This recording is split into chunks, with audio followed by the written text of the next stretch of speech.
There was a time I think even God forgot me. I do not say that with anger, I say it the way abandoned children speak about missing fathers. Quietly, without hope, without hate, just tired. I prayed once, every night, with the kind of faith that only the broken still believe in. I whispered into the sky like it was a mouth that could answer back. But silence came and stayed, so I stopped praying. Not because I stopped believing, but because I stopped begging. Because after a while, you learn to hold your own brokenness like a child no one came back for. I do not know what I did to make the heavens look away. Maybe I was too loud, too angry, too messy. Or maybe I was just born. That I exist on the wrong page of some divine story where I was meant to suffer so someone else could rise. I bled. I bled, and not just in the ways you could see. I bled in silence, in rooms filled with laughter, in daylight, in love that tasted like abandonment, wearing perfume. And when I cried, it wasn't for attention. It was because I needed to know something, anything, still hurt me. But maybe, just maybe, God didn't forget me. Maybe He just left me alone so I could remember that I was never meant to kneel, that I was never made to wait for rescue, that even in the absence of angels, I was the miracle. So, yes, even God forgot me for a while, but in that forgetting, I found something holy.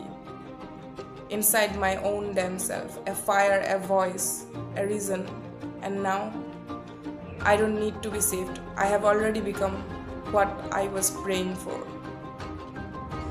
Do not love me in fragments. Do not show up with a half heart and call it devotion. I have bled enough for people who only brought bandages with expiration dates. Love me or leave me whole. Do not touch me if your hands are still tied to someone else's ghost. Do not whisper promises if your tongue is fluent in escape. And do not hold me tonight if you plan to vanish tomorrow. I have poured oceans into men who only knew how to sip. I have waited at closed doors thinking love would return if I just stayed soft enough. But not anymore. I have learned the hard way that giving everything to someone who offers crumbs is the quickest way to starve your own soul, to destroy your own soul. So if you come correct. Come ready to stand in the fire with me, to sit in silence, to fight with truth, to stay when staying feels hard. Because I am not afraid of being alone, I am afraid of being misunderstood while someone is holding my hand. Love me like you see me, not the mask, not the body, not the version that makes you comfortable. Love me when I'm crying, when I'm distant, when I'm angry, and when I'm not easy to love. Because love is not just romance, it is choosing someone, even when the fantasy fades, even when the wounds rise, even when the storm comes. So love me, all of me, or leave and let me stay whole. Because I would rather be complete on my own than shattered in someone else's hands.